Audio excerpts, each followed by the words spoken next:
আচ্ছা, 1992 সালে। ওয়াও।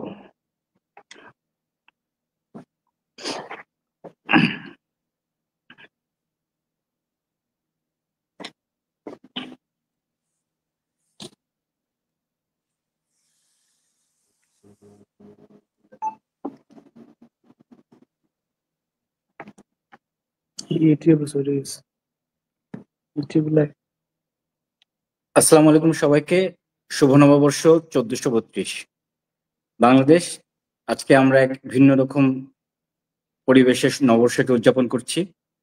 আজকে প্রেস এক্সপ্রেসের এই বিশেষ আয়োজনে শুরুতেই আমাদের সাথে আছেন শ্রদ্ধেয় আহকামুল্লাহ ভাই, সাধারণ সম্পাদক সম্মিলিত সাংস্কৃতিক জোট।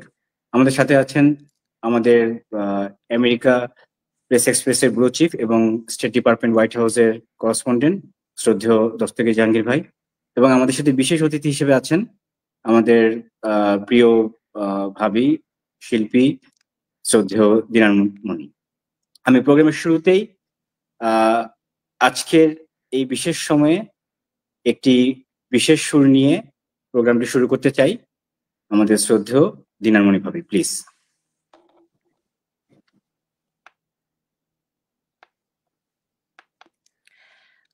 নববর্ষের শুভেচ্ছা সবাইকে। আমি আজকে নববর্ষের একটি গান, আমার কাছে মনে হয়েছে এই সময়ের জন্য এই গানটি হলো শ্রেষ্ঠ উপহার। এজন্য আমি এই গানটি গাইছি।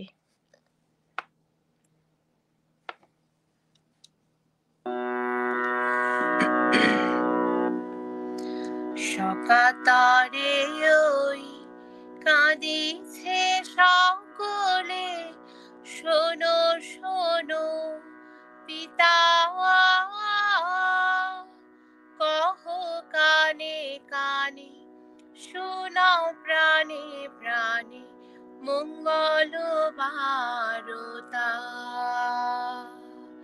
কহ কানে কানে, শোনাও প্রাণে প্রাণে, মঙ্গল বারতা। কহ কানে কানে, শোনাও প্রাণে প্রাণে, মঙ্গল বারতা।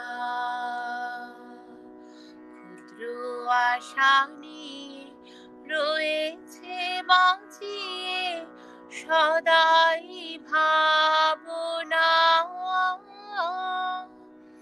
যা কিছু পায় হারায় যায়, না মানে সান্ত্বনা।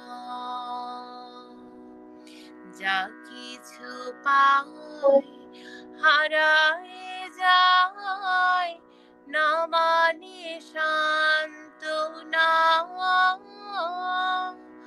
যা কিছু পায় হারায় যায়, না মানে সান্ত্বনা। সুখ আসে দিশে দিশে, বেড়ায় কাতরে, মরীচিকা ধরিতে চায় এই মরু প্রান্তরে। মরীচিকা ধরিতে চায় এই মরু প্রান্তরে। মরীচিকা ধরিতে চায় এই মরু প্রান্তরে। ফুরায় বেলা ফুরায় খেলা, সন্ধ্যা হয়ে আসে, কাঁদে তখন আকুল মন, কাঁপে তরাসে। কাঁদে তখন আকুল মন, কাঁপে তরাসে। কাঁদে তখন আকুল মন, কাঁপে তরাসে। হবে গতি বিশ্বপতি শান্তি কোথা আছে তোমারে দাও আশা পুরাও তুমি এসো কাছে তোমারে দাও আশা পুরাও তুমি এসো কাছে তোমারে দাও আশা পুরাও তুমি এসো কাছে।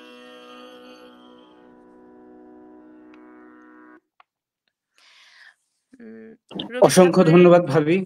রবি ঠাকুরের এই গানটি আমি গাইলাম। সবাইকে ধন্যবাদ আমাকে শোনার জন্য এবং ধন্যবাদ আমাকে আমন্ত্রণ করার জন্য। অসম্ভব ধন্যবাদ ভাবি, খুব সুন্দর একটি সকাল আমাদেরকে উপহার দেওয়ার জন্য। আমি আমাদের মূল প্রোগ্রামে ফিরে যাচ্ছি। আজকে আমাদের বিশেষ আয়োজন রাজনৈতিক জিঘাংসার কবলে আমাদের মঙ্গল শোভাযাত্রা 1432 আমরা উদযাপন করছি বাংলাদেশের পয়লা বৈশাখ। আমরা জানি বাংলাদেশের 5 বারের সফল প্রধানমন্ত্রী, বাংলাদেশ আওয়ামী লীগের জননেত্রী, সভানেত্রী, বাংলাদেশের সফল রাষ্ট্রনায়ক, পার্বত্য চট্টগ্রামের শান্তি চুক্তি, ছিটমহল, সমুদ্র বিজয়, পদ্মা সেতু, মেট্রো রেল, সারা বাংলাদেশের রোড নেটওয়ার্ক, বিশ্বের বুকে বাংলাদেশকে একটা ব্র্যান্ড হিসেবে উপস্থাপন করা, এবং আর আজকের এই উন্নত যে বাংলাদেশকে আমরা দেখেছি, যার দৃঢ় লিডারশিপে আজকে বাংলাদেশ বিশ্বের বুকে প্রত্যেকটা সূচকে একটি গুরুত্বপূর্ণ নাম।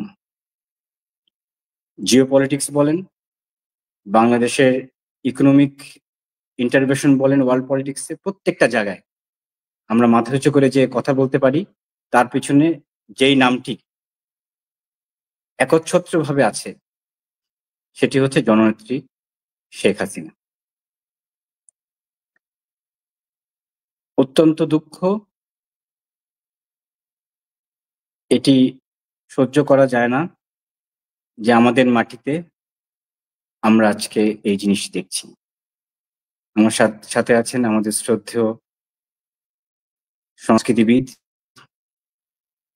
বাংলাদেশের একসময় সংস্কৃতি অঙ্গনে রাজপথ কাঁপানো সম্মিলিত সাংস্কৃতিক জোটের সাধারণ সম্পাদক শ্রদ্ধেয় বড় ভাই আকামুল্লাহ ভাই। তোমার কাছে আমি প্রথমে যেতে চাই মঙ্গল শোভাযাত্রার যে ঐতিহাসিক পটভূমি, এটা নিয়ে ওনার কাছে কিছু শুনবো। ধন্যবাদ আজকের এই পয়লা বৈশাখের আয়োজনে আমাকে যুক্ত করবার জন্য। নিশ্চিতভাবেই আজকের সঞ্চালক মুভিং যে কথাগুলো বলল, শেখ হাসিনার হাত ধরে বাংলাদেশের যে এগিয়ে যাওয়ার গল্প, সেটা আমরা সকলে জানি, কিন্তু যে ঘটনাটা আমরা জানি না সেটা হচ্ছে 71 সালে বাংলাদেশের জন্মের পরে 75-এ যেই বাংলাদেশকে হত্যা করা হয়েছিল 15ই আগস্টে, সেই বাংলাদেশটা কিন্তু ঘুরে দাঁড়াতে শুরু করে 1981 সালে শেখ হাসিনা দেশে ফিরে আসার পরে। এবং উনি 81 সালে দেশে ফিরে আসেন, 82 সাল থেকে ক্রমশ সাংস্কৃতিক সংগঠনগুলো প্রথমে ঐক্যবদ্ধ হতে শুরু করে, সাংস্কৃতিক সংগঠনগুলোর বিস্তার লাভ করতে শুরু করে, এবং তারই ধারাবাহিকতায় স্বৈরাচার বিরোধী আন্দোলনের অংশ হিসেবে 1989 সালে প্রথমে কয়েকজন মুক্তিযোদ্ধা এবং চারুকলার ছাত্র শিক্ষক সংস্কৃতিজন এবং সাংস্কৃতিক সংগঠনগুলো মিলে 1989 সালে পয়লা বৈশাখে একটি শোভাযাত্রা করে, তার নাম ছিল আনন্দ শোভাযাত্রা। এরপরে 1990 সালে এটির ব্যাপকতা বৃদ্ধির জন্য একটি সভা আহ্বান করা হয় চারুকলা ইনস্টিটিউটে।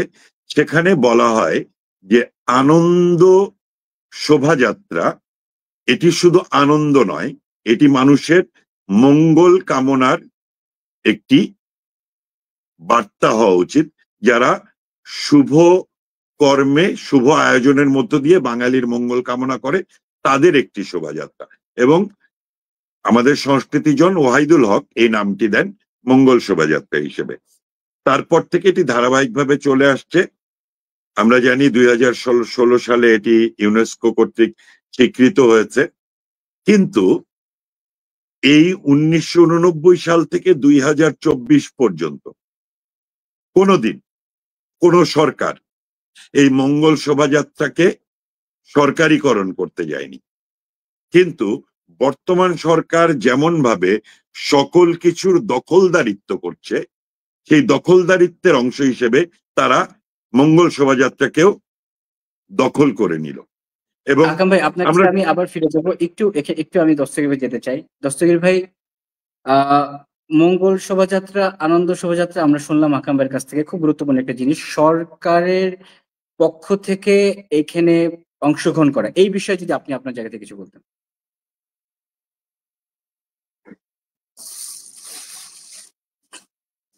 মিউট করা দস্তগীর ভাই, আনমিউট করতে হবে। অসংখ্য ধন্যবাদ।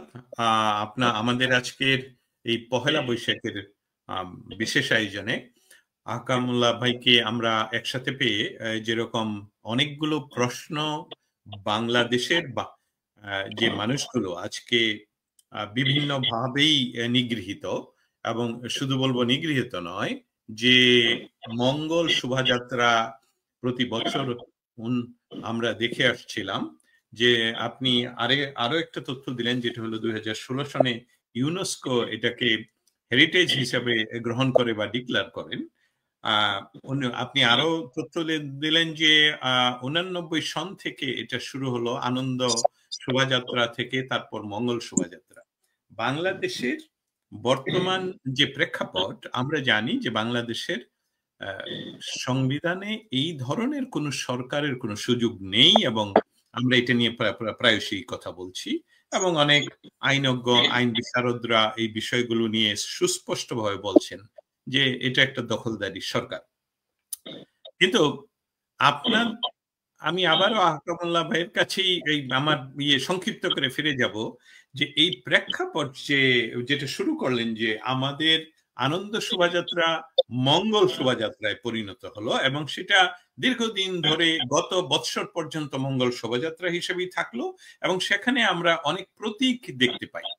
সেই প্রতীকগুলো বিভিন্ন প্রাণীর প্রতীক। আপনি যদি বিস্তারিত ভাবে একটু তুলে ধরেন আমাদের শ্রোতা মণ্ডলীর জন্য, যে সেসবগুলো কি।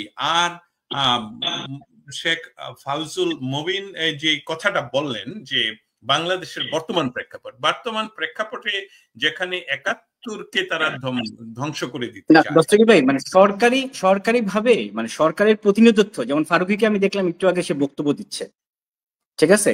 তো এখানে তার সম্পৃক্ত কোত্থেকে আসলে এই জিনিসটা আমি বুঝলাম।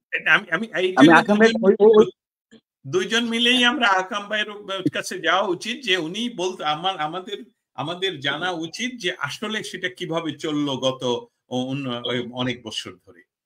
চলেন থেকে শুনে আসি, তারপর আমরা এটা নিয়ে আবার কথা বলবো।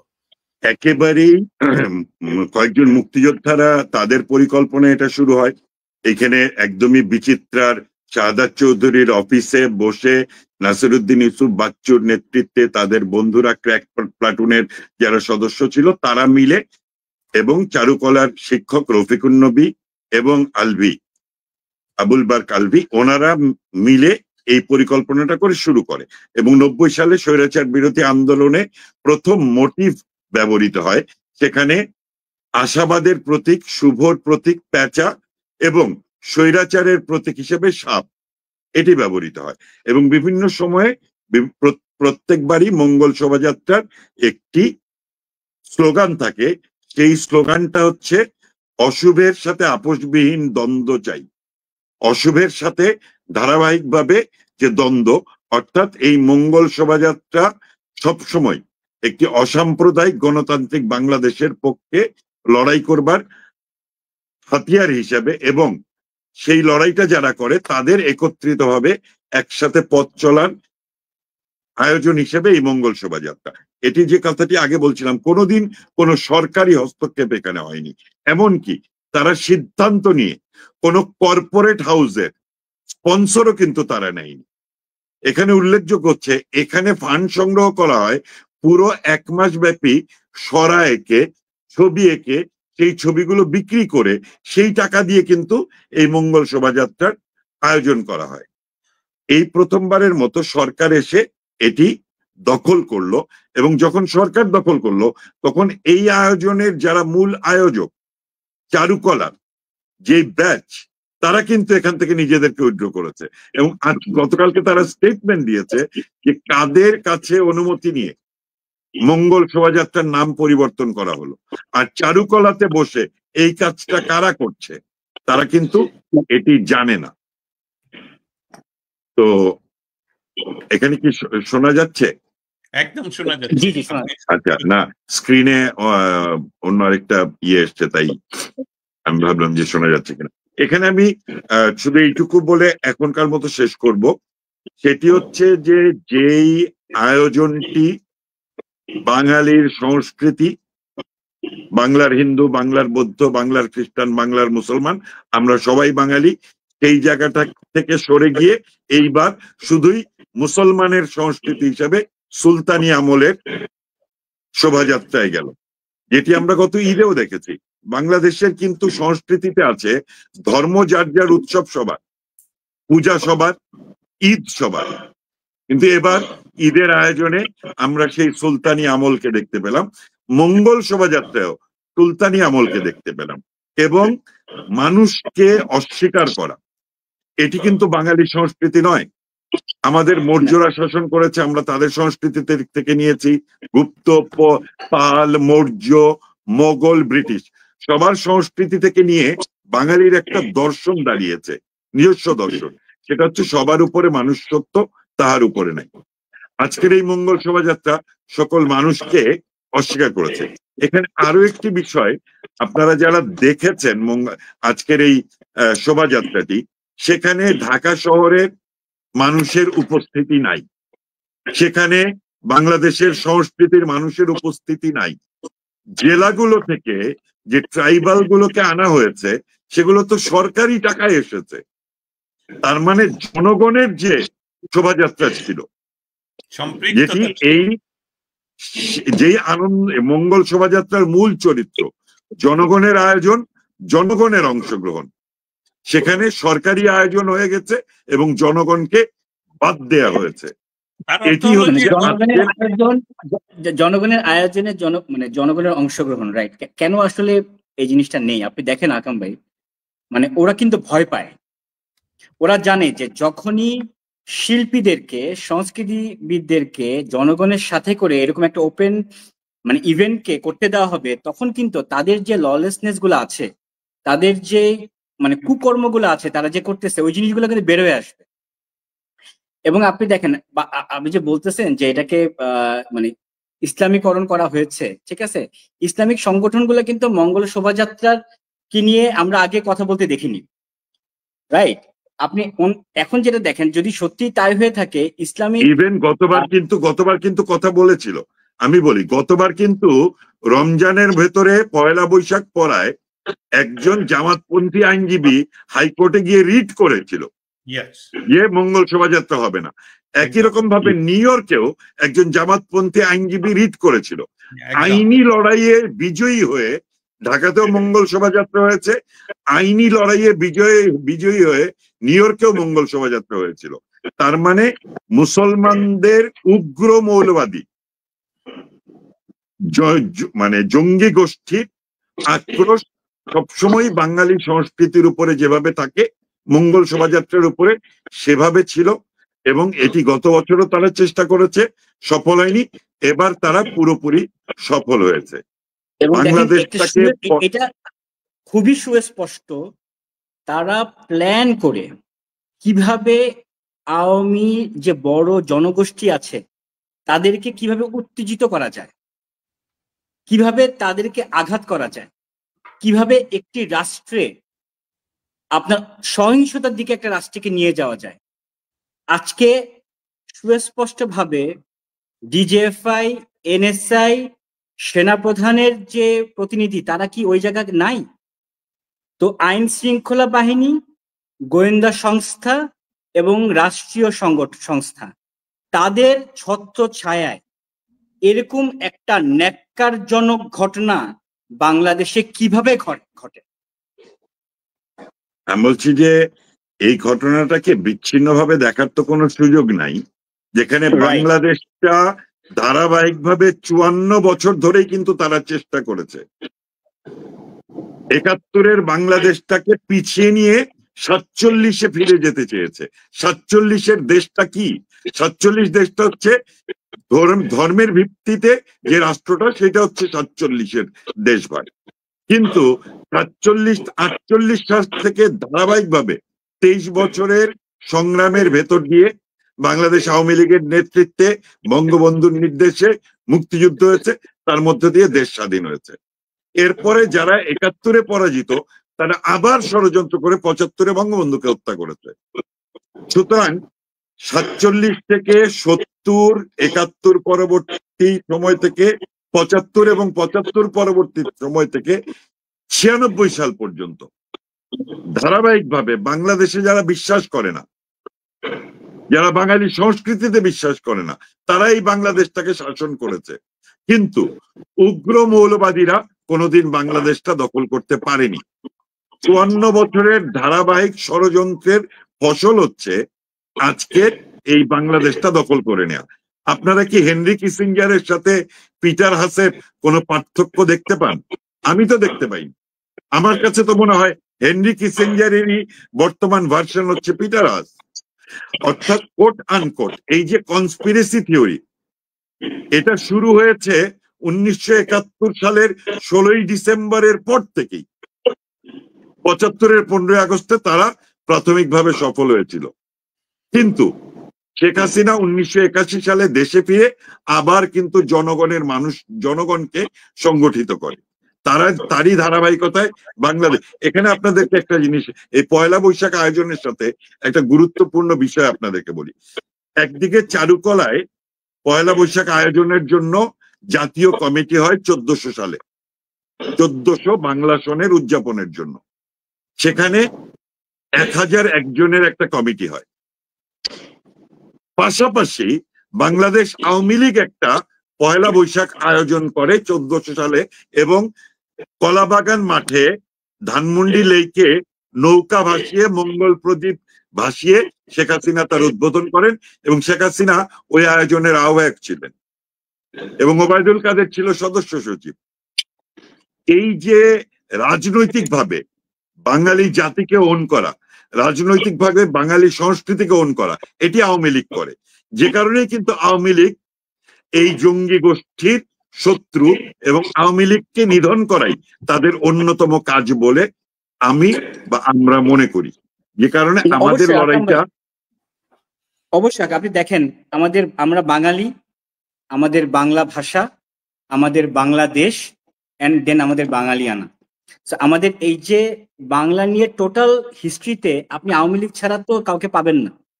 ৫২-এর ভাষা আন্দোলন, ৬৬-র ৬ দফা, ৬৯-এর গণ অভ্যুত্থান, ৭১-এর স্বাধীনতা, প্রত্যেকটার সাথে তো প্রত্যক্ষভাবে একমাত্র আওয়ামী লীগ জড়িত ছিল। তো আওয়ামী লীগের বাংলাদেশের সংস্কৃতি আমার মনে হয় এবং বাংলাদেশের প্রতি যে না, আমি একটু সংশোধন করতে চাই মুবিন। সেটা হচ্ছে বাংলাদেশের মুক্তিযুদ্ধের নেতৃত্ব দানকারী দল বাংলাদেশ আওয়ামী লীগ, কিন্তু মুক্তিযুদ্ধে অংশগ্রহণকারী কিন্তু সক্রিয় প্রায় সকল রাজনৈতিক ছিল। দুটো রাজনৈতিক দল, মানে আমি বলছি যে মৌলবাদী মুসলিম লীগ এবং জামাতে ইসলামী ছাড়া ন্যাপ, তোহা এবং সাম্যবাদী দল, অতি বামরা বলেছিল ২ কুকুরের লড়াই, তারা মুক্তিযুদ্ধে যায়নি। আর মুসলিম লীগ এবং জামাতিরা মুক্তিযুদ্ধের বিরোধিতা করেছিল। সুতরাং আমি ওই জায়গায় আকাম ভাই, যে এখন যদি কোন দল থাকে এবং বাংলাদেশের স্বাধীনতা এবং এই যে ইজম, এই যে ফিলিংসটা, এটি কিন্তু আওয়ামী লীগেরই থাকবে। কারণ এই যে বাঙালির যে নিজস্ব স্বকীয়তা, আপনি যেটা বলেন, তার যে নিজস্ব ভাবনা, আমার বাঙালি কালচার, আমার বাঙালি শব্দ, আমার বাঙালি গায়ে হলুদ, এগুলো কিন্তু আমাদের কালচার, রাইট? তো সেইখানে সেইখানে তো তাদের নিজস্ব কিছু নাই, সো তারা তো ওইটা নিয়ে গর্ব করতে পারে না, যেটাই করতে চায় দেখা যায় ওখানে আওয়ামী লীগ চলে আসতেছে। ওইটার জন্য কিন্তু তারা এই ধরনের সংস্কৃতিকে সাধুবাদ করে না। আকরাম ভাই প্লিজ। আমি একটা গল্প শোনাই, এই পহেলা বৈশাখের আয়োজন নিয়ে একটা গল্প শোনাই। গল্পটা গতকালকে লেখা, আমার হাতে এসেছে। আমি লেখকের নাম বলবো না, তাহলে তার জীবন, তার পরিবারের জীবন হুমকির মুখে পড়বে। অদ্ভুত উটের পিঠে চলেছে স্বদেশ, যারা অন্ধ সবচেয়ে বেশি আজ চোখে দেখে তারা। অথচ মঙ্গল শব্দটা ইনক্লুসিভ, মঙ্গলে আনন্দ থাকে, তবে সব আনন্দ মঙ্গলজনক নাও হতে পারে। মঙ্গল শব্দটি বাংলা নাকি অন্য ভাষার? এর আগে ওদের মাথায় আসে শব্দটি হিন্দু নাকি মুসলমান, কারণ ছোটবেলা থেকেই ওরা কোনো বন্ধুর নাম বাংলায় শুনলে ধরে নিত বন্ধুটি মুসলিম নয়। পারিবারিক শিক্ষা, সরি অশিক্ষা। মৌলবাদী রক্তের বীজ থেকেই তো ওদের জন্ম। ওরা সুলতানি মোড়কে ঈদকে মুড়িয়ে ধার করা সংস্কৃতিকে প্রতিষ্ঠিত করতে চায়। ওরা মেটিকুলাস প্ল্যানের মতোই ইনক্লুসিভ সবের তাৎপর্য বুঝিয়ে বাঙালিদের বিভাজিত করতে চায়। এ যেন মায়ের প্রতিদিন তার ছেলেকে ডেকে মনে করিয়ে দেয়া, শোন ওটা তোর নিজের বোন। আচ্ছা, উৎসবকে কি সরকার এর আগে কখনো দখল করতে চেয়েছে? 1989 সালে শুরু হয়েছিল এই বৈশাখের শোভাযাত্রা, তখন নাম ছিল আনন্দ শোভাযাত্রা। এরপর 90-এর পটভূমিতে অমঙ্গলকে দূরে সরিয়ে দিতেই এই শোভাযাত্রার নাম হয় মঙ্গল শোভাযাত্রা। 2002 সালে বিএনপি জামাতের শাসনামলে আপনাদের সরকারের খুব আপন দুই জামাতপন্থী মন্ত্রী এই শোভাযাত্রাকে শুধু চারুকলার উৎসবে সীমাবদ্ধ করে। তখনও নাম পরিবর্তন করাটা সম্ভব হয়নি, মানে রিসেট বাটন তখনও আবিষ্কার হয়নি আর কি। আর সংস্কৃতি মন্ত্রণালয়ও তখন বানরের খেলা দেখিয়ে হাততালি পাবার মতো বিভ্রান্ত কাউকে পাওয়া যায়নি। এবার সেটা সম্ভব হয়েছে, নামটা পাল্টে গেছে, চারুকলাও জবাব দিয়ে দিয়েছে তারা এই উৎসবে নেই। এদিকে ইউনুস এনেও বিভ্রান্তির শেষ নেই। জানেন নিশ্চয়ই 2016 সালে ইউনেস্কো মঙ্গল যাত্রাকে বিশ্বের সাংস্কৃতিক উৎসবের তালিকাভুক্ত করে। তো উৎসব তো দখল হলো, কিন্তু ইউনেস্কোকে কি এই ব্যাপারে ওরা কিছু জানিয়েছে? মানে তাদের উৎসবের তালিকা থেকে নামটি কেটে দেবার ব্যাপারে? শুনলাম ফ্যাসিস্টের মোটিভ উড়ে ছাই হয়ে গেছে, উড়ে পালাতে পারেনি শান্তির পায়রা, তার গায়েও লেগেছে আগুন। পাহারাদার নাকি নামাজ পড়তে গিয়েছিল, তখনই ঘটেছে ঘটনা। চমৎকার! এই পুরো গল্পটার মধ্যেই বাংলাদেশের বর্তমান ছবিটা খুব পরিষ্কার। একরাশ মিথ্যার সাথে একটু ধর্ম, একটু সংস্কৃতি, তারপরে ঘুটা। কোন দিকে যাচ্ছে বাংলাদেশ? মৌলবাদীদের সরাতে আর কতবার ভাসতে হবে রক্তগঙ্গায়? কবে আবার অগ্নি স্নানে সূচি হবে জন্মভূমি? না, আজ বৈশাখী শুভেচ্ছা জানাবো না। বাংলাদেশে আজও চৈত্রের খরা, ঝড় আসছে। সবাইকে ধন্যবাদ। জয় বাংলা। জয় বাংলা। এই গল্পটার মধ্য দিয়ে এই সরকারের চরিত্র এবং গত 8 মাসে বাংলাদেশের সংস্কৃতির যে বিবর্তন প্রক্রিয়া তা স্পষ্টভাবে ফুটে উঠেছে। এখন সত্যিকার অর্থে আমরা যদি এই জায়গাটাতে ঐক্যবদ্ধভাবে জয়ী হতে চাই, তাহলে আমাদেরকে কিছু বিষয় খুব সুস্পষ্টভাবে ধরে হিসেব করে এগোতে হবে। যেমন আমরা যারা জুলাই আগস্টের আন্দোলন নিয়ে কথা বলি, তারা একটা পুরো প্রজন্মকে অর্থাৎ জেনজিকে আমরা পুরোটাকে আমাদের শত্রু মনে বানিয়ে ফেলি। অথচ জেনজি পুরোটাকে যদি আমরা শত্রু বানিয়ে ফেলি, তাহলে পরের যে জেনারেশন জেন আলফা, তাদের সঙ্গে কিন্তু আমাদের কমিউনিকেশনই হবে না। আমি আমার পরিবারের কথা বলি, আমার বড় মেয়ে জেনজি, আমার ছোট মেয়ে জেন আলফা। আমি এবং আমার স্ত্রী অর্থাৎ ওদের মা যাই বলুক ছোট মেয়েকে, ও শেষ পর্যন্ত গিয়ে ওর দিদির কথা শোনে। তার মানে এটি যদি রূপক অর্থে আমরা ধরি, জেনজির কথাই শুনবে জেন আলফা। তাহলে পুরো জেনারেশনটাকে আমরা যদি শত্রু বানিয়ে দিই, তাহলে আমাদের শক্তি, আমরা ক্রমশ ক্ষয়িষ্ণুতে পরিণত হব। আরো একটি বিষয়, যারা কনস্পিরেসি থিওরিটা বুঝতে পারেনি, যারা বুঝতে পারেনি যে আসিফ নাহিদরা প্রয়োজনে সশস্ত্র যুদ্ধ করারও প্রস্তুতি নিয়েছে, তারা কিন্তু প্রোফাইল লাল করেছিল। তারা 5 আগস্টে ধানমন্ডি 32 নম্বর পুড়িয়ে দেয়া, মুক্তিযুদ্ধ জাদুঘরে আগুন দেয়া, বঙ্গবন্ধুর ভাস্কর্য, জয়নুল আবেদিনের ভাস্কর্য, বেগম রোকেয়ার ভাস্কর্য ভাঙার মধ্য দিয়ে তাদের অনেকেই কিন্তু নীরব হয়ে যেতে শুরু করেছে। এখন আমাদের কিন্তু তাদেরকেও সংগঠিত করতে হবে। অর্থাৎ আমাদের এখন মূল ফোকাস হতে হবে গন্তব্য যাদের বাংলাদেশ, ঠিকানা যাদের বাংলাদেশ, যারা বিশ্বাস করে মুক্তিযুদ্ধের বাংলাদেশে, যারা বিশ্বাস করে এদেশে বাংলার হিন্দু, বাংলার বৌদ্ধ, বাংলার খ্রিস্টান, বাংলার মুসলমান, সকল ধর্ম, বর্ণ, গোত্রের এই সম্মিলিত সংস্কৃতিটা হচ্ছে বাংলাদেশের সংস্কৃতি, তাদেরকে ঐক্যবদ্ধ করে কিন্তু আমাদেরকে এই যুদ্ধে জয়ী হওয়ার সংগ্রামটা শুরু করতে হবে। আমরা কয়েকজন বসে সংগ্রাম শুরু করলে এই সংগ্রামে জয়ী হওয়ার কিন্তু সুযোগ নেই। আরেকটা জিনিস হচ্ছে, আমি বিশ্বাস করি নিশ্চিতভাবে শেখ হাসিনা যে বেঁচে গিয়েছেন এটি আল্লাহর একটি ইশারা।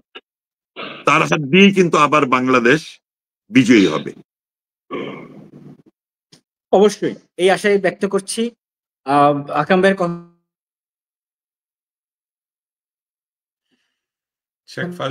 শোভাযাত্রার মূলনীতি, আপনার কথা কিন্তু ভেঙে যাচ্ছে, একদমই ভেঙে যাচ্ছে, আপনি যদি আবার বলুন। একতা এবং সৌহার্দ্য যদি আমাদের মঙ্গল শোভাযাত্রার মূলনীতি হয়ে থাকে, তাহলে আসলে কোন একতাকে আমরা দেখছি এখন? দস্তগীর জাহাঙ্গীর ভাই, আপনি কি একটু আমাদেরকে বলবেন যে যেই বাংলাদেশের রাস্তায় আমরা এই ধরনের ন্যাক্কারজনক ঘটনা দেখছি, আমি একটু আপনার বিশ্লেষণটা শুনতে চাই, বিকজ আপনি তো দেশের মন্তব্য শুনছেন।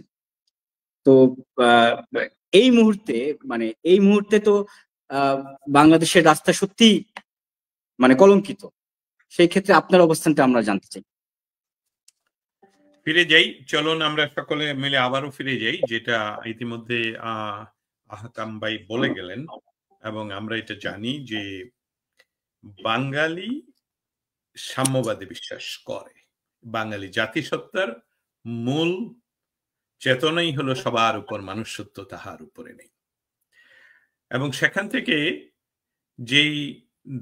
যেইভাবে বাঙালিরা বাঙালি জাতির বা জাতি সত্তাকে স্বাধীনতার দ্বারপ্রান্তে নিয়ে যায়, তার নেতৃত্ব দেয় বঙ্গবন্ধু শেখ মুজিবুর রহমান। এবং আমরা যদি 47-এর ইতিহাসে যাই, যে কথাটা আপনার প্রশ্নের উত্তর খোঁজার জন্য আমাদের সেখানে যেতে হবে। 47-এর দেশ হলো দ্বিজাতি তত্ত্বের ভিত্তিতে মুসলমানদের আলাদা দেশ। তো মুসলমানদের আলাদা দেশ আমরা আমাদের এই বিষয়টা খুব লক্ষ্য করতে হবে। সেখানকার মুসলিম লীগ ভেঙ্গে আওয়ামী মুসলিম লীগ তৈরি করা, সেই আওয়ামী মুসলিম লীগ থেকে তৎকালীন যে ভারতবর্ষ মুসলিমদের জন্য আলাদা রাষ্ট্র গঠন করলো, সেই রাষ্ট্রের একটি রাজনৈতিক দল আওয়ামী মুসলিম লীগ থেকে মুসলিম শব্দ বাদ দেয়া, এই দুঃসাহসিক ঘটনাটা ঘটায় সর্বকালের সর্বশ্রেষ্ঠ বাঙালি বঙ্গবন্ধু শেখ মুজিবুর রহমান। আওয়ামী লীগের প্রতিষ্ঠা হয় এইভাবে।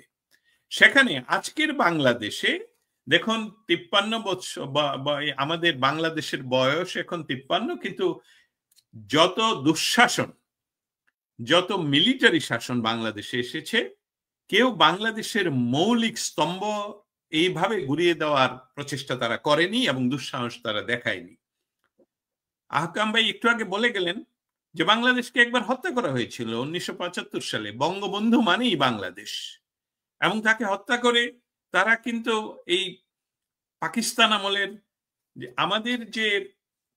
আমাদের গৌরবের স্বাধীনতা সংগ্রামের যে স্লোগান, জয় বাংলা, সেটাকে সেখান থেকেই তারা চেষ্টা করলো যে না, এটা শুধু একটা রাজনৈতিক দলের স্লোগান।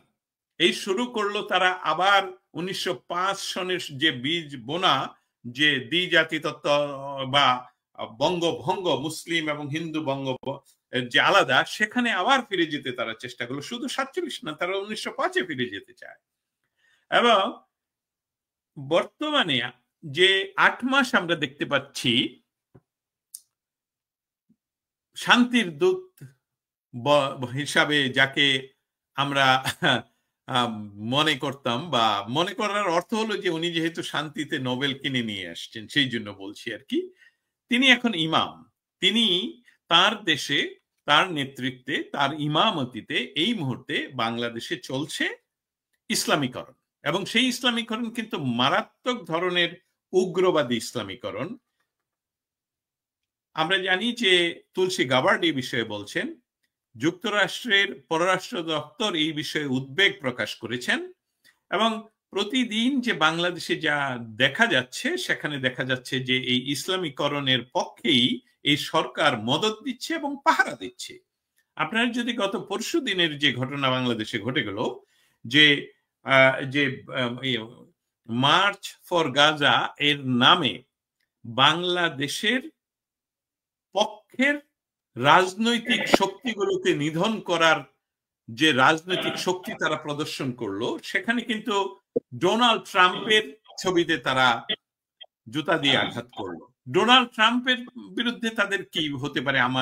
আমার আপনাদের কাছে, যারা আমাদেরকে শুনছেন, বা বাংলাদেশে যারা আমাদের বাংলাদেশকে ছিনিয়ে নিয়েছেন, তারা যারা শুনছেন, তাদের কাছে প্রশ্ন হলো যে ডোনাল্ড ট্রাম্প এই মুহূর্তের যুক্তরাষ্ট্রের সবচেয়ে পপুলার একজন প্রেসিডেন্ট, এবং তাকে নিয়ে আপনারা রাস্তায় তার ছবির উপরে আঘাত করবেন। এটা ডোনাল্ড ট্রাম্পের টেবিলে যেদিন যাবে, সেটা যে পরবর্তীতে কি হতে পারে, উদাহরণ আমরা বারবার দিয়ে আসছি। যখন আমেরিকান কোনো বিষয় কনসার্ন হয়ে দাঁড়ায়, যে আমেরিকান কনসার্ন, আমেরিকান প্রেসিডেন্টের কনসার্ন, আমেরিকান ন্যাশনাল সিকিউরিটির কনসার্ন, আমরা জানি নিকারাগুয়ের প্রেসিডেন্টের কথা, আমরা পানামার কথাও জানি।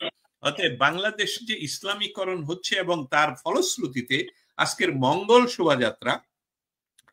শোভাযাত্রাকে নাম পরিবর্তন করা, আমরা ইতিমধ্যে আহকামুল্লাহ ভাইয়ের কাছ থেকে সুস্পষ্ট, কারণ উনি গত বছর পর্যন্ত এই আদি ওনার থেকে এই আনন্দ শোভাযাত্রা, মঙ্গল শোভাযাত্রা যখন 90-এর এরশাদ বিরোধী আন্দোলনের একজন প্রতীকী ইয়ার জন্য, মঙ্গল তো আসলে ইনক্লুসিভ, মঙ্গলের ভিতরে সমস্ত কিছু আছে, মঙ্গলের ভিতরেই তো আনন্দ আছে। ওটা এর চেয়ে সুন্দর করে আর বিশ্লেষণ, মঙ্গলের ভিতরে আনন্দ আছে, কিন্তু সকল আনন্দ মঙ্গলকারী নাও হতে পারে, মঙ্গল নাও হতে পারে। অতএব সেই যে প্রতীকী যে বিষয়টা ঘটলো, রাজনৈতিক যে একটা বিষয় ঘটলো, যে স্বৈর শাসক এরশাদ বিরোধী আন্দোলনের প্রতীক হিসাবে এই মঙ্গল শোভাযাত্রা দীর্ঘকালীন সময়ে চললো। গত বছর পর্যন্ত আহকামুল্লাহ ভাই এর সাথে যুক্ত ছিলেন। সেখান থেকে এখন রাষ্ট্রীয় হস্তক্ষেপে যেই রাষ্ট্র এখন বেদখল, যেই রাষ্ট্রের সব যারা রাষ্ট্র ক্ষমতায় অধিষ্ঠিত, তাদের উপদেষ্টা মণ্ডলীর নাম নিয়ে বলেছেন যুক্তরাষ্ট্রের অনেকেই বলেছেন, আমি আবার নামগুলো রিপিট করব না, যুক্তরাষ্ট্রের খুব হাই লেভেল থেকে তাদের নাম নিয়ে বলা হয়েছে। এমনকি গত সপ্তাহে একজন খুব ইনফ্লুয়েন্সিয়াল লরা নামক একজন সাংবাদিক, যিনি সত্যি সত্যি ইনফ্লুয়েন্সিয়াল, তিনি এই একজন উপদেষ্টার নাম নিয়ে বলেছেন যে উনি হিজবুত তাহরীর সদস্য এবং বাংলাদেশের এখন সরকারের মন্ত্রী হিসাবে উনি আছেন। অতএব আমাদের এই মঙ্গল শোভাযাত্রা, বাঙালির মঙ্গল শোভাযাত্রা, এবং এটা আহকামুল্লাহ ভাই কিন্তু আরেকবার একটা কথা বলেছেন যে এটার সাথে সুলতানি আমল বা আকবরী আমল বা এসব, এটা এই মঙ্গল শোভাযাত্রাটা একদমই বাংলাদেশের বাঙালিদের তৈরি, এবং এটা আমাদের ঐতিহ্য, এবং সেই ঐতিহ্যকে কিন্তু স্বীকৃতিও দিয়েছে ইউনেস্কো আমাদের ঐতিহ্য হিসাবে।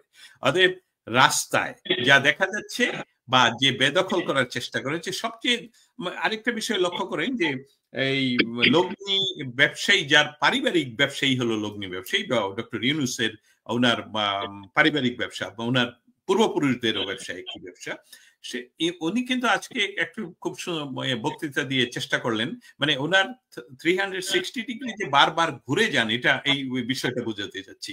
ওরই কিছুদিন উনি নেতৃত্ব দিচ্ছেন সমস্ত ইসলামী জঙ্গি গোষ্ঠীর, কিন্তু উনি আজকে ইয়ে করে শোভাযাত্রার নাম পরিবর্তনে ইউনেস্কোর স্বীকৃতি কি হবে প্রশ্ন উঠেছে। অবশ্যই প্রশ্ন উঠবে, এটা চতুর্দিক থেকে প্রশ্ন উঠবে। এবং উনি আজকে বক্তৃতা করে বললেন যে বাঙালির একমাত্র ঐতিহ্য হলো এই আমাদের বৈশাখ কথাটা। এসবগুলো বলে উনি বারবারই ওনার অবস্থান পরিবর্তন করে যে কাজটি উনি করতে চাচ্ছেন সেটা হলো বাংলাদেশকে একটা এনজিও হিসেবে, একটা প্রাইভেট কোম্পানি হিসাবে ওনার ব্যবহার করতে চাচ্ছেন। এবং আমৃত্যু, কারণ ওনার আমরা জানি যে যদিও মেডিকেল সায়েন্স এখন অনেক অনেক কিছু আবিষ্কার করেছে, তারপরেও তো মানুষ মারা যাবে। অতএব ওনার যেহেতু বয়স অনেক বেশি, সেই কারণে উনি যতদিন পর্যন্ত বাঁচেন যে কোনো উপায়ে এই ক্ষমতা দখল করে রাখবেন। এবং তা যেহেতু কোনো রাজনৈতিক শক্তি ওনাকে সাহস যোগাচ্ছেন না, যেহেতু কোনো রাজনৈতিক শক্তির সাথে ওনার সম্পৃক্ততা নেই, এই জন্য উনি এই ইসলামী উগ্রবাদীদেরকে সাথে নিয়ে বাংলাদেশের ঐতিহ্য, বাঙালির ঐতিহ্য, এই মঙ্গল শোভাযাত্রাকেও হস্তক্ষেপ করেছেন, যার জন্য আজকে কোনো স্বতঃস্ফূর্ততা আমরা দেখতে পাচ্ছি না। রাস্তায় কোনো স্বতঃস্ফূর্ত মানুষ নেই। এবং আপনারা জানেন যে বাংলাদেশের সাংস্কৃতিক গোষ্ঠীগুলো যেইভাবে আমাদের বাংলাদেশে 89 সনের পর থেকে, স্পেশালি 90 সনের পর থেকে এই আমাদের পহেলা বৈশাখের অনুষ্ঠান সবচেয়ে বড় অনুষ্ঠান, সবচেয়ে বড় আয়োজন, ব্যবসায়ীদের জন্য সবচেয়ে বড় ব্যবসার জায়গা। এবং দুই ঈদে যতটুকু না ব্যবসা হয়, পূজাতে যতটুকু না ব্যবসা হয়, তার চেয়ে সবচেয়ে বড় ব্যবসার সময় হলো এই আমাদের পহেলা বৈশাখ। সেটাকে তারা করেছে। আমি অনেক বলে ফেললাম, শুধু বলতে চাই যেখানে যেই ডক্টর ইউনূসের সরাসরি নেতৃত্বে বাংলাদেশের আতর ঘরকে ধ্বংস করে দেওয়া হয়েছে, ভেঙে দেওয়া হয়েছে 32 নম্বরকে, তারপরে তার কাছ থেকে আমরা আর তেমন বিশেষ কিছু আশা করতে পারি না। বাঙালিরা রুখে দাঁড়াবেই এবং বাঙালিদেরকে রুখে দাঁড়ানোর জন্য সম্মিলিত সাংস্কৃতিক জোট আবারও কাজে হাত দিবে, যাতে বাংলাদেশের এই গৌরব আমরা পুনরুদ্ধার করতে পারি দ্রুতই। আর এই বলে এখনকার মতন ফিরে দিচ্ছি শেখ ফাউজুল মুবিন আপনাকে। আপনি দেখেন প্রথম আলোতে একটু আগে আসছে যে হুমকিতে নাটকের হুমকিতে নাটকের প্রদর্শনী বাতিল, এবং আমরা দেখতে পারবো যে নাট্যকর্মীরা প্রেস ব্রিফিং করবে বিকালবেলা। তো আমরা বুঝতে পারতেছি যে বাংলাদেশের সংস্কৃতির ভিতরে কি ধরনের ইন্টারভেনশন হচ্ছে। আমি এখানে একটু বলি, আকাম ভাই আপনাকে যাবো একটু ইসলাম নিয়ে একটু বলে দিই।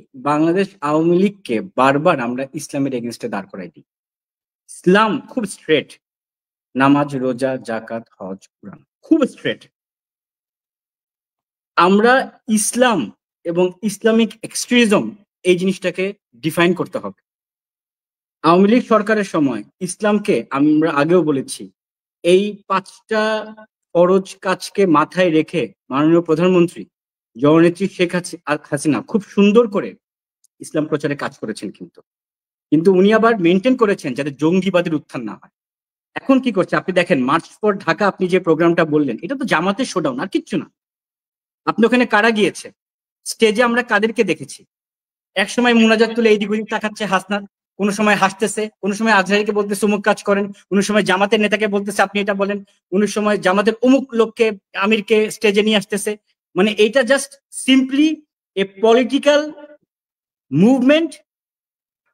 গাজার ইস্যুটাকে তারা সামনে নিয়ে এসে মানুষের কাছে পৌঁছানোর জন্য একটা প্রোগ্রাম থ্রো করেছে, নাথিং এলস। জাস্ট মানুষের ইমোশনকে তারা কাজে লাগাচ্ছে তাদের ক্ষমতা লোভে। আকাম ভাই প্লিজ।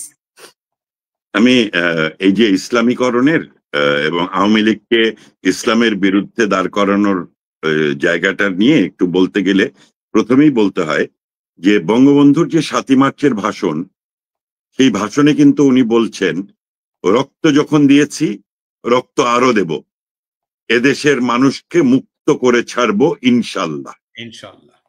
এবং দেশ স্বাধীনের পরে বাংলাদেশের সংবিধানের মূল মন্ত্রে ধর্মনিরপেক্ষতাকে কিন্তু রাখা হলো।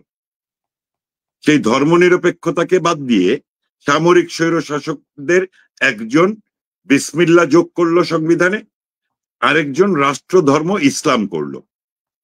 এই যে মুসলমানদের বা ইসলাম ধর্মের বিপরীতে আওয়ামী লীগকে দাঁড় করানো, এটি কিন্তু একটি মূল ষড়যন্ত্রের পরম্পরা হিসেবেই কিন্তু বাংলাদেশে এসেছে।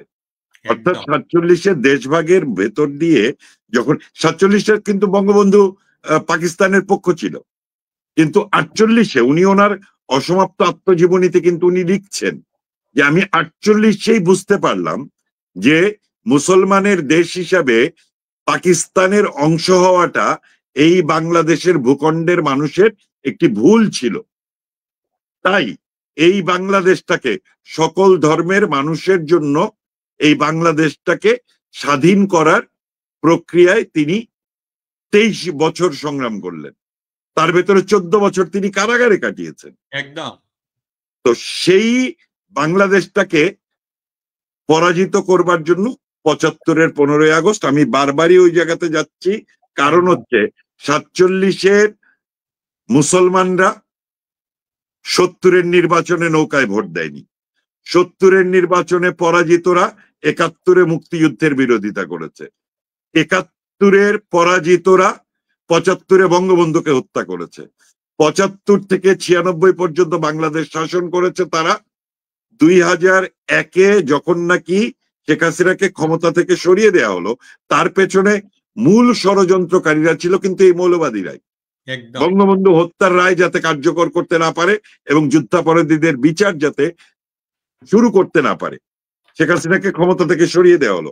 আপনারা কি মনে আছে যে 2004-এর 17ই আগস্ট একযোগে বাংলাদেশে 500 জায়গাতে বোমা হামলা হয়েছিল, একসাথে সমস্ত জেলায়। আবার ওই বছরই 21শে আগস্ট শেখ হাসিনাকে মেরে ফেলার জন্য গ্রেনেড হামলা করা হয়েছিল।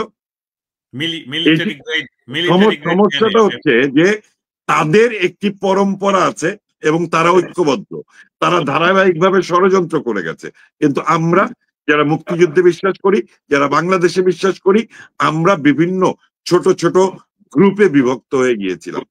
এই 5ই আগস্টের আমি একটি ভালো দিক দেখতে পাই, সেটি হচ্ছে যারা বাংলাদেশে বিশ্বাস করে না তারা সকলে সামনে চলে এসেছে। অর্থাৎ আমার শত্রু কিন্তু এখন চিহ্নিত। একদম। এবং এই চিহ্নিত শক্তির বিরুদ্ধে আমরা লড়াই করব, হয় মরবো না হয় জিতবো। একদম একদম। 71-এ যেটা ছিল, হয় মরবো না হয় বাংলাদেশ স্বাধীন করব। এখন হচ্ছে হয় মরবো নাহলে বাংলাদেশকে বিজয়ী করব। বাঙালির বাংলাদেশটাকে ফিরিয়ে আনতেই হবে। কারো অধিকার নাই নারীর পোশাক নিয়ে কথা বলার, কারো অধিকার নাই নারীর স্বাধীনতায়। যেই মেয়েটি ফুটবল খেলে বাংলাদেশের জন্য সম্মান নিয়ে আসলো, সেই মেয়েটাকে ধর্ষণের জন্য তাকে চিঠি দেয়া হয়। উত্তরবঙ্গে নারীদের ফুটবল খেলা বন্ধ করে দেয়া হয়, লালন উৎসব বন্ধ করে দেওয়া হয়, ঢাকাতে নাটক বন্ধ করে দেওয়া হয়, চিটাগংয়ে ডিসি হিলে পয়লা বৈশাখের আয়োজন বন্ধ করে দিয়েছে। 21শে ফেব্রুয়ারির আয়োজনে একজন শিল্পীকে মঞ্চ থেকে নামিয়ে কান ধরে উঠবস করানো হয়েছে। এটি হচ্ছে এখনকার বাংলাদেশ। সেই বাংলাদেশে মৌলবাদীরা যা করছে তা আমরা জানি তারা এটা করবে, কিন্তু ওই যে বললাম, আসার জায়গা হচ্ছে আমাদের ঐক্যবদ্ধ হওয়ার একটি সুযোগ এসেছে, আমাদেরকে ঐক্যবদ্ধ হতে হবে। আর শত্রুপক্ষ যেহেতু চিহ্নিত, লড়াইটা দীর্ঘায়িত হবে, হয়তো এই লড়াই হয়তো আমাদের কয়েক বছর ধরে করতে হবে, কিন্তু বাংলাদেশকে বিজয়ী আমাদের করতেই হবে। And we are the last generation যারা ফাইট করে এই বাংলাদেশটাকে বিজয়ী করতে পারবো বলে আমি বিশ্বাস করি। আমাদের 71-এর যে স্বপ্ন, আমাদের যে স্বপ্নের বীজ বপন করেছিলেন বঙ্গবন্ধু শেখ মুজিবুর রহমান, সেখান থেকে আজকের সেই 71-এ তারা 9 মাসের যুদ্ধে যে পরাজিত শক্তি, সেই শক্তি সবসময় ষড়যন্ত্র করে বাংলাদেশকে আবারও ফিরিয়ে নিয়ে তারা যে বেদখল করলো, সেখান থেকে আমি ওনার সাথে আকামুল্লাহ ভাইয়ের কথার সাথে সম্পূর্ণ একমত। এই কারণটা আবারও আমিও রিপিট করতে চাই যে এই ধরনের আমরা কিন্তু গত অনেক বছর ধরে, প্রায় 10-15 বছর ধরেই আমরা আমাদের শত্রু চিনতে পারছিলাম না। কারা বাংলাদেশের পক্ষে, কারা বাংলাদেশের বিপক্ষে, কারা 71-এর পক্ষে, কারা 71-এর বিপক্ষে, এসবগুলো কিন্তু আমরা বুঝতে পারছিলাম না। অতএব এই ধরনের একটা ঘটনায় আসলে সুস্পষ্টভাবে এখন আমরা আমাদের শত্রুকে আসলে চিনি, এবং এই যুদ্ধটা হবে আমাদের জীবনের আরেকটি অসমাপ্ত, যেই 71 সনের 16ই ডিসেম্বর যে বিজয় অর্জন আমরা করেছিলাম, কিন্তু আমাদের পূর্ণ অসমাপ্ত স্বাধীনতা সংগ্রামের এক্সটেনশন হলো আজকের এই বাংলাদেশের যে অবস্থা, সেখানে আমরা যুদ্ধরত। এবং এখানে শুধু 32 নম্বর থেকে আরম্ভ করে আজকের মঙ্গল শোভাযাত্রা, এটা হলো সর্বশেষ একটি, আমি বলবো, ঘটনা যেটা আজকে ঘটলো, যেটা আমরা অবশ্যই এই ঘটনা এরকমই হবে আমরা অপেক্ষা করেছিলাম, যেহেতু আমরা শত্রু চিনি। আমরা আমাদের আগে আমার চতুর্পাশে যারা ছিল তাদেরকে বুঝতে তো আমি চিনতাম না যে তাদের সবাই কি মনে হতো, তারা বাংলাদেশকে বিশ্বাস করে, বাংলাদেশের পক্ষের, হয়তো বা রাজনৈতিক ভাবে তারা রাজনৈতিক ভাবে একজনের আলাদা অন্য মত থাকতেই হবে, এবং সেটাই সুন্দর, গণতন্ত্রে সেটাই সুন্দর। কিন্তু দেখা গেল যে 5ই অগাস্টের ঠিক আগের মাস থেকে, জুলাই মাস থেকেই ইতিমধ্যে প্রমাণিত হচ্ছিল ধীরে ধীরে আমাদের চতুর্পার্শ্বের অনেক মানুষগুলো যারা বাংলাদেশকেই বিশ্বাস করে না। কিন্তু সেই সাথে আরেকটা কথা বলতে চাই যে যারা লাল হয়েছিল তাদের কিন্তু অনেককেই মিসলিড করা হয়েছিল, যেটা একটু আগে আকামুল্লাহ ভাইও বলে গেলেন, মিসলিড করা হয়েছে, এবং তারা কিন্তু এখন সুস্পষ্ট ভাবে এদের হাজার হাজার, ওরা জানে যে না, আমাদেরকে ভুল বোঝানো হয়েছিল, আমাদেরকে ব্যবহার করা হয়েছে, এবং তাদেরকে আমরা অবশ্যই তাদেরকে আমরা শত্রু বানাবো না। এই যে যুদ্ধ, বাংলাদেশকে পুনরুদ্ধারের যুদ্ধ, বাংলাদেশের যে 4 স্তম্ভ, বাংলাদেশের যে সংবিধান, 72-এর সংবিধান, যেটা দুইবার আমরা কথা রিপিট হচ্ছে, কিন্তু এটা আমাদের সকলের জানা উচিত, দুইবার এই সরকার, যে সরকার অনির্বাচিত সরকার এবং সেনা বাহিনীর সরকার, তারা এসে একবার তো বিসমিল্লাহ যুক্ত করলো বাংলাদেশের সংবিধানে, আরেকজন এসে ইসলামকে রাষ্ট্রধর্ম, যেটা একটু আগে আগামুল্লাহ ভাইয়ের কাছ থেকে শুনলাম। এই সমস্ত কিছুকেই আমরা 72-এ ফিরিয়ে নেওয়ার যে সংগ্রাম, বাংলাদেশের যে সংগ্রাম, আমাদের জয় বাংলার যে সংগ্রাম, সেটাতে আমরা এই মুহূর্তে আমাদের যে বিপরীতে কারা, যে পরাজিত শত্রু বাহিনী, এবং তাদের দ্বারা মস্তিষ্ক একদম পরিষ্কার ভাবে যে তাদেরকে যে বীজ ঢুকানো হয়েছে, 47-এর বীজ ঢুকানো হয়েছে, মুসলিম বাংলার যে বীজ ঢুকানো হয়েছে, আওয়ামী লীগ মানেই বাংলাদেশে আওয়ামী লীগকে রাখা যাবে না, এবং তাদের কিন্তু সম্মিলিত ভাবে একটাই প্রচেষ্টা, আওয়ামী লীগকে রুখে দেয়া। এর অন্য সমস্ত পার্টি যাদেরকে দেখতে পাচ্ছেন, তাদের প্রত্যেক দিনই দেখবেন বিভিন্নভাবে একত্রিত ভাবে তাদের একটি কথা, আওয়ামী লীগকে রুখে দেওয়া। আওয়ামী লীগকে রুখে দিতে হলে বাংলাদেশে তো 8 কোটি মানুষ এখনো আওয়ামী লীগের পক্ষে দাঁড়ানো, এখনো 8 কোটি মানুষ। অতএব এই বিরাট জনসংখ্যাকে যদি এক্সক্লুড করে তারা কোনো চিন্তা করে, আমাদের শক্তিটা এখন সুস্পষ্ট এবং ক্লিন। আমরা আমাদের শত্রু চিনি, এবং এই যুদ্ধে আমাদের জয়লাভ করতেই হবে, এবং অবশ্যই সাংস্কৃতিক জোট সহ সকলে এটাতে ঝাঁপিয়ে পড়তে হবে।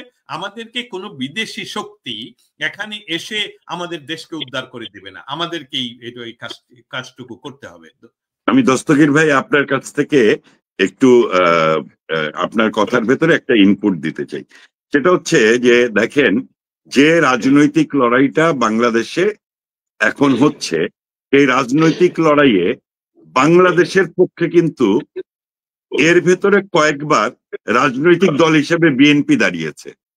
কারণ হচ্ছে বিএনপির মূল রাজনীতিটা তো বাংলাদেশ মুক্তিযুদ্ধ এবং বাংলাদেশ, অর্থাৎ জিয়া রহমান স্বাধীনতার ঘোষক। এটা নিয়ে আমার সঙ্গে আওয়ামী লীগের সঙ্গে বিএনপির দ্বন্দ্ব থাকতে পারে, এটি সত্য মিথ্যা নিয়ে বয়ান তৈরি থাকতে পারে, বয়ান হতে পারে, কিন্তু বাংলাদেশ প্রশ্নে বিএনপি কিন্তু এই সরকারের বিরুদ্ধেই দাঁড়িয়েছে। তার মানে বর্তমানে বাংলাদেশে সক্রিয় রাজনৈতিক দলগুলো দুইটি ভাগে বিভক্ত, একটি বাংলাদেশে বিশ্বাস করে বাংলাদেশের পক্ষে, আরেকটি বাংলাদেশে বিশ্বাস করে না, যারা ইসলামিক রাষ্ট্র কায়েম করতে চায়। এখন আওয়ামী লীগ রাজনীতিতে যখন মাঠে নামবে, তখন কিন্তু বাংলাদেশে বিশ্বাসীরা সব একটা রাজনৈতিক বিরোধ মীমাংসা করে বাংলাদেশটাকে প্রথমে বাঁচাতে হবে। তাহলে তাহলে গণতান্ত্রিক প্রক্রিয়াতে যে টু পার্টি ডেমোক্রেসি যেটা আমেরিকাতে আছে, ইন্ডিয়াতে আছে, লন্ডনে আছে, সারা পৃথিবীর যত দেশে গণতন্ত্র আছে সেই গণতন্ত্রের লড়াইয়ে কিন্তু টু পার্টি ডেমোক্রেসি। কিন্তু বাংলাদেশে যখন আওয়ামী লীগ থাকে তখন বিএনপি কে নিধন করতে চায়, যখন বিএনপি থাকে তখন আওয়ামী লীগকে নিধন করতে চায়। আজকে যখন আওয়ামী লীগ একেবারেই দেশে নাই, কিংবা আওয়ামী লীগকে গর্তে ঢুকিয়ে মব জাস্টিস করে ভয় দেখিয়ে জেলখানায় ভরে আওয়ামী লীগকে কারাবন্দি করছে, বাংলাদেশটাই এখন একটা কারাগার। সেই কারাগারে আমাদের কমন ঐক্য বা মিত্র শক্তি হচ্ছে যারা বাংলাদেশে বিশ্বাস করে, আর কমন শত্রুপক্ষ হচ্ছে যারা বাংলাদেশে বিশ্বাস করে না, ইসলামিক রাষ্ট্র হিসেবে বাংলাদেশকে প্রতিষ্ঠা করতে চায়। আমার আওয়ামী লীগ হিসেবে আমার সঙ্গে, আমি বলছি যে আমার আওয়ামী লীগ হিসেবে আমাদের সঙ্গে বিএনপির রাজনৈতিক বিরোধ থাকবে, because anti Awami League narrative নিয়েই তাদেরকে ভোটারের কাছে যেতে হবে। আর আমাদেরও কিন্তু বিএনপিকে রাজনৈতিকভাবে মোকাবেলা করার জন্য তরুণ প্রজন্মকে সাথে নিয়ে মুক্তিযুদ্ধের গল্প বলে মুক্তিযুদ্ধের চেতনার বাংলাদেশটাকে লড়াই করবার লড়াইয়ে নামতে হবে। বিএনপির সঙ্গে আমার লড়াইটা হবে আগে এই ইসলামিস্টদেরকে পরাজিত করার মধ্য দিয়ে, এবং এই ইসলামিস্টদেরকে যদি আমরা পরাজিত করার জন্য নিজেরা রাজনৈতিক বিরোধ মীমাংসা করে ঐক্যবদ্ধ হতে না পারি, তাহলে এই লড়াইটাতে কিন্তু আমাদের বিজয়ী হওয়ার সম্ভাবনা ক্রমশ ক্ষীণ হয়ে যাবে। কারণ হচ্ছে রাজনৈতিক মিত্র শক্তি এটি সময়ের সাথে সাথে কেউ মিত্র হয়, কেউ শত্রু হয়। কমন শত্রু হচ্ছে জামাতে ইসলামী, কমন শত্রু হচ্ছে ইসলামিস্ট উগ্র মৌলবাদীরা, কমন শত্রু হচ্ছে নতুন যে বৈষম্য বিরোধী যারা ষড়যন্ত্রের সঙ্গে জড়িত, এই জাতীয় আন্তর্জাতিক ষড়যন্ত্রের ভেতর দিয়ে যারা ইসলামিস্ট, তাদের বিরুদ্ধে লড়াইটা আমাদের। এবং সেই লড়াইয়ে কিন্তু আপনি দেখেন কমিউনিস্ট পার্টির একটা অংশ কিন্তু অলরেডি বেরিয়ে এসেছে।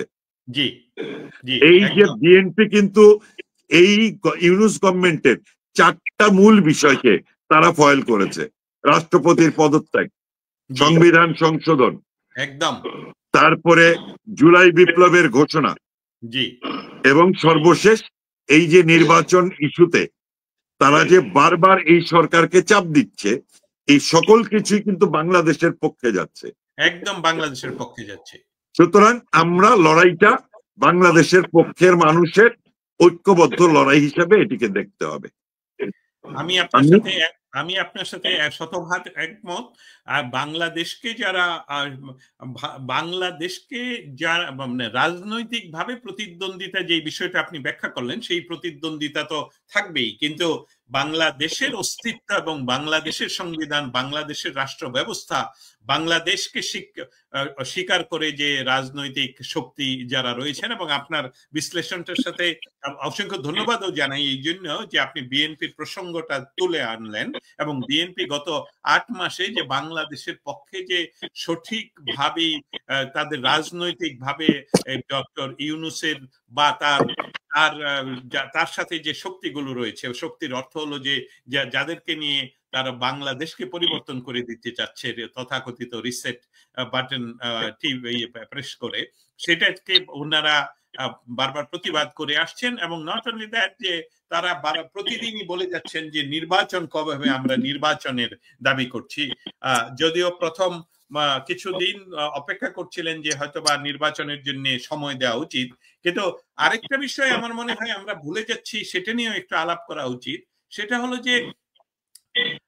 যে সংস্কারের কথা বলা হচ্ছে 8 মাসে, যেখানে 9 মাসে পাকিস্তানি বাহিনীর বিরুদ্ধে যুদ্ধ করে বাঙালিরা একটি দেশ স্বাধীন করে ফেলে, সেখানে গত 8 মাসে এই সংস্কারের কথা শুধু শোনা যাচ্ছে, এবং সংস্কারের উনি বিভিন্ন কমিটি উপকমিটি করে আমাদের এই দেশের যে সব কিছু অর্থ যে এখনো জমাকৃত আছে সেসবগুলো তারা খরচ করছে, দেদারসে খরচ করছে বলতে চাচ্ছি।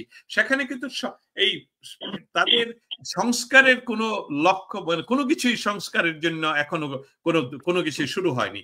আসলে সংস্কার বলতে তারা কি বোঝাচ্ছে এটাই কিন্তু আমরা বুঝতে পারি।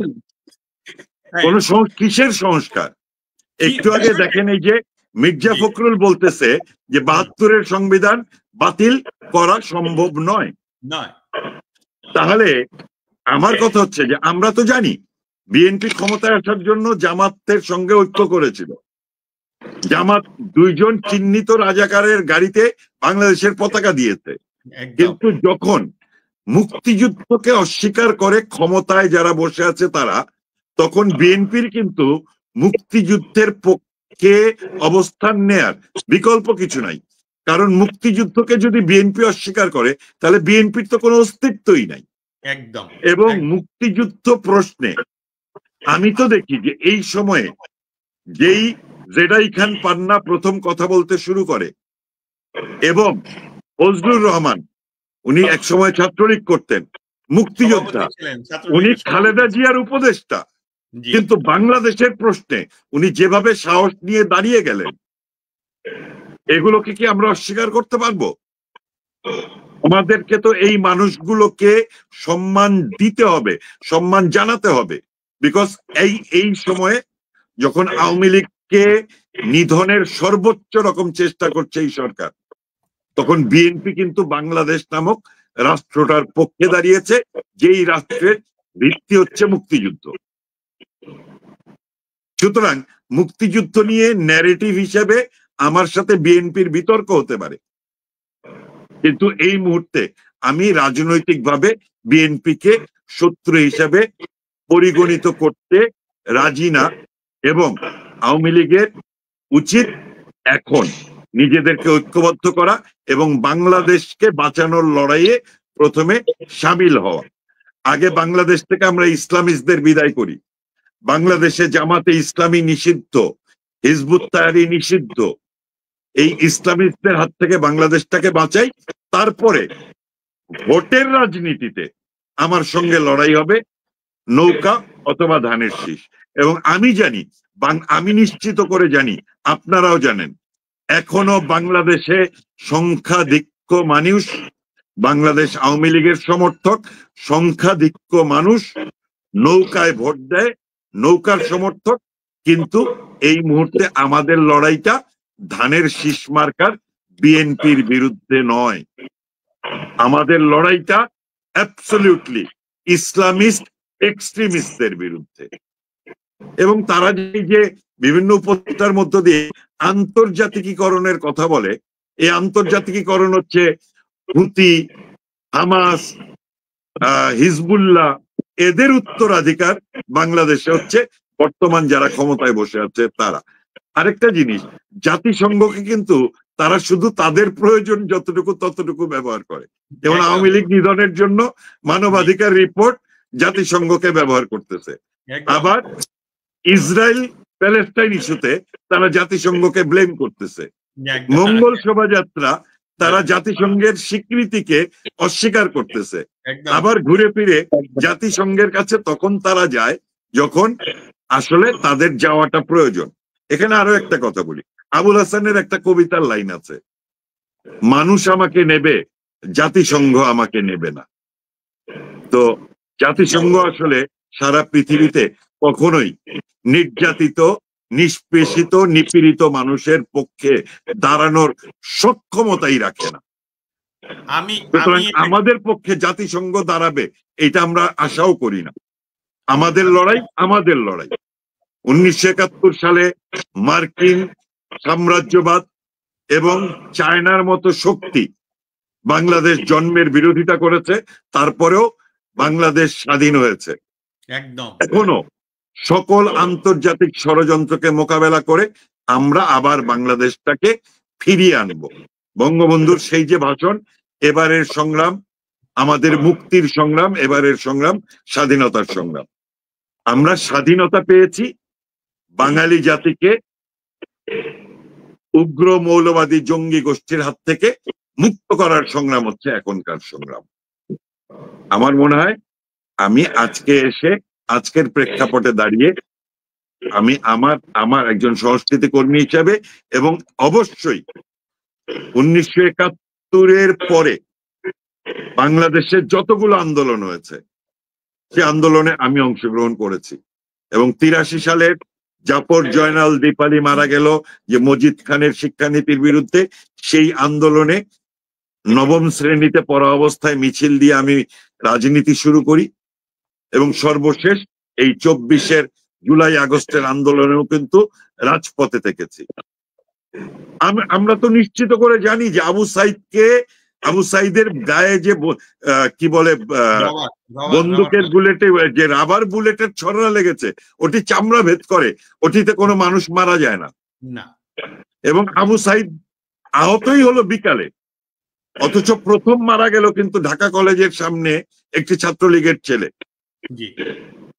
এরপরে চট্টগ্রামে একটি হোস্টেলের ছাদ থেকে 2টা ছাত্রলীগের ছেলেকে 6 তলার ছাদ থেকে ফেলে দিয়ে হত্যা করা হলো।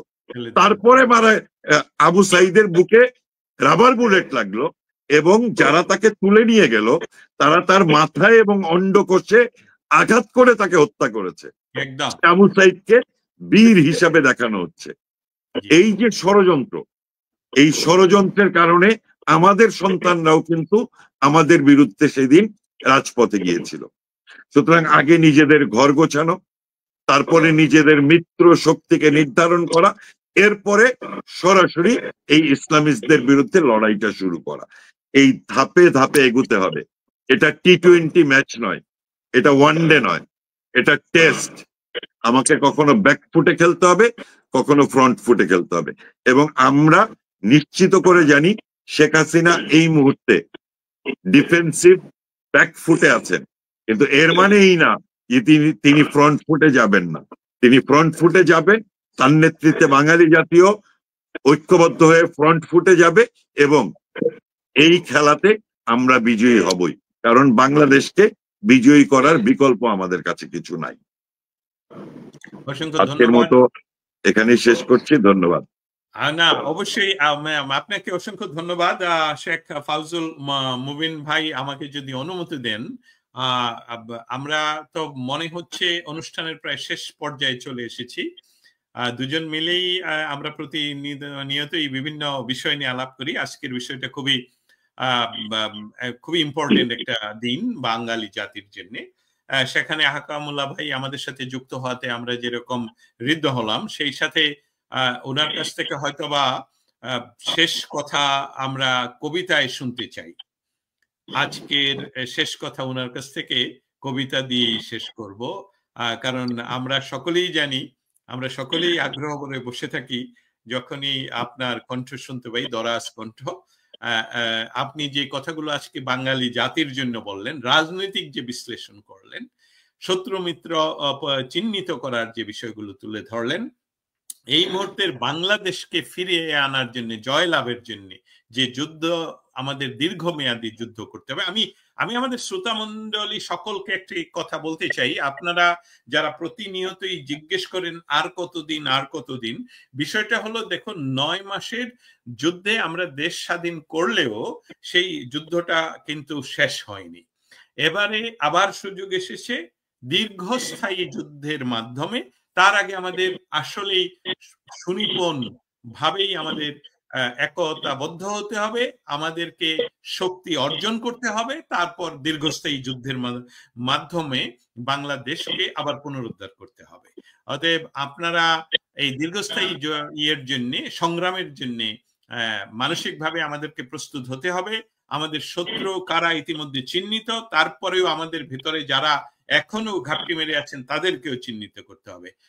আমরা আকামুল্লাহ ভাইয়ের কবিতার শোনার যাওয়ার আগে আমি সম্পাদক, প্রেস এক্সপ্রেস সম্পাদক শেখ ফাউজুল মুবিন, আপনার কাছে যাচ্ছি আপনার ক্লোজিং রিমার্কের জন্য। ধন্যবাদ দস্তগীর জাহাঙ্গীর ভাই। আমি আসলে ব্যক্তিগতভাবে বারবার দোয়া করছিলাম যে বাংলাদেশে সিভিল ওয়ার যাতে আমরা না দেখি, কারণ এই যুদ্ধটা হলে সাধারণ মানুষের যে রক্তক্ষরণ হবে, এটা খুব দুর্ভাগ্য হবে আমাদের জন্য। লড়াইটা হতেই হবে। আজকে অবৈধ ইউনূস সরকার এবং তাদের ফারুকি গং এটা এনশিওর করলো যে বাংলাদেশ আওয়ামী লীগকে সিভিল ওয়ারের দিকে নিয়ে যাবে। তারা যে অডাসিটি আজকের রাস্তায় দেখিয়েছে, এটার পরিণাম ভয়াবহ। আপনারা ভুলে যান না যে আমরা জানি না আজকে কোন ডিসি রাস্তায় দায়িত্বে ছিল। সেনাপ্রধান ওয়াকারুজ্জামান, আপনাকে জবাবদিহি দিতে হবে। এই ম্যাজিস্ট্রেট পাওয়ার কিন্তু আজকে আপনার হাতে। আপনি থাকা অবস্থায় রাস্তায় আজকে এই ঘটনা ঘটছে। তো শেখ হাসিনার কাছ থেকে আপনি কি পেয়েছেন? আপনার ব্যক্তিগত জীবনে আয়নার সামনে দাঁড়ায় জিনিসটা নিজেকে জিজ্ঞেস করেন। শুধু আপনি না, বাংলাদেশ সেনাবাহিনীর প্রত্যেকটা অফিসারের কাছে আমি জিজ্ঞেস করতে চাই। আজকে ডিবিজি অফিসারে আপনারা আছেন, আমরা নোট করে রাখছি। এই টেস্ট হোক, ওয়ানডে হোক আর T20 হোক, এটার পরিণাম আমরা ভয়াবহ লেভেলে দেখাবো। যাই হোক, আজকে সকাল থেকে ঘুম থেকে উঠলে দেখলাম যে সামিটে 1,45,00,000 টাকা তারা খরচ করেছে সরকার। 3,100 কোটি টাকার কমিটমেন্ট পেয়েছে ইনভেস্টমেন্টের প্রতিশ্রুতি, এবং একই সাথে 10টি জোনকে তারা বাতিল করেছে 100টির মধ্যে। এই বিষয়গুলো নিয়ে আজকে রাত্রে আমি দস্তগীর জাহাঙ্গীর ভাই লাইভে থাকবো। বাট আমার শেষ আজকের প্রোগ্রামে যে শেষ কথাটি, মাননীয় প্রধানমন্ত্রী জননেত্রী শেখ হাসিনা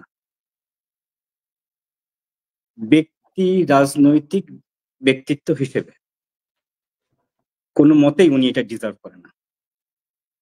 আপনারা যা করতেছেন এটাকে আপনাদের বন্ধ করতে হবে।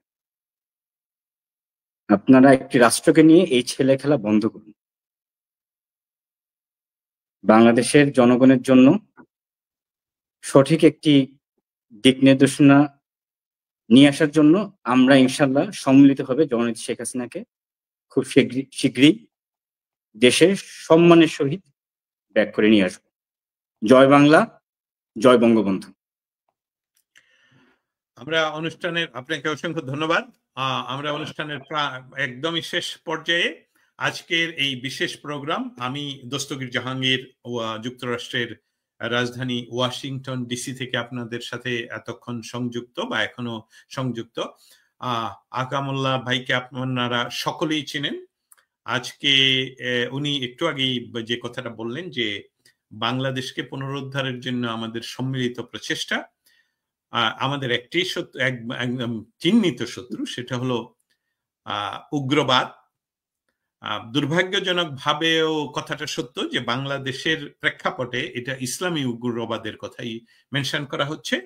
এবং আমরা যেটা ওয়াশিংটন ডিসি থেকে আমরা সবসময় হোয়াইট হাউস স্টেট ডিপার্টমেন্ট থেকে যেটা জানি, শুধু আমাদের ইন্দো প্যাসিফিক জোনে নয়, সারা পৃথিবীতেই যেখানে উগ্রবাদ, যেখানে সন্ত্রাসবাদের বিরুদ্ধে যুক্তরাষ্ট্র সবসময় জিরো টলারেন্স, যেটার ফলশ্রুতিতে গত 15 বছরের মার্কিন যুক্তরাষ্ট্রের সহযোগিতায় বাংলাদেশে এই জঙ্গিবাদ প্রায় নির্মূল অবস্থায় ছিল।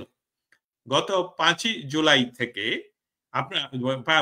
জুলাই মাসে, আমি 5ই জুলাই বলছি, অন্য তথ্যটা ঠিক নয়, জুলাই মাসে প্রথম নরসিংদীর জেলখানা ভেঙে সমস্ত জঙ্গিদেরকে ছিনিয়ে নেওয়া হয়। তারপর 5ই আগস্টের পর থেকে সরকারি পৃষ্ঠপোষকতায় সকল জঙ্গিদেরকে মুক্ত করে দিয়ে, এবং শুধু জঙ্গি নয়, তারা যারা রেপ করতেন যে সকলকে মুক্ত করে দেওয়া হয়, যার জন্য 8 বছরের শিশুকে রেপ করে হত্যা করা হয়। 8 বছরের শিশু আরেকজনকে রেপ করে তার বাবা যখন বিচার চাইতে যান তাকে হত্যা করা হয়। এই হলো বাংলাদেশের নমুনা। রাস্তায় মিছিল হয় খেলাফতের জন্য, রাস্তায় মিছিলে প্রদর্শন করা হয় হিটলারের ছবি এবং নাৎসি সিম্বল। বাংলাদেশে ওসামা বিন লাদেনের ছবি নিয়ে এখন প্রতিনিয়ত মিছিল করা হচ্ছে, আইসিসের ফ্ল্যাগ প্রতিদিন দেখানো হচ্ছে। এসব সকলেই যদি মনে করেন যে আমরা শুধু দেখছি আর পৃথিবী দেখছে না, সম্পূর্ণভাবে কথাটা মিথ্যা। পৃথিবী খুব ভালোভাবে দেখছে এবং তারা জানে যে বাংলাদেশে ডক্টর ইউনূসের নেতৃত্বে কি হচ্ছে।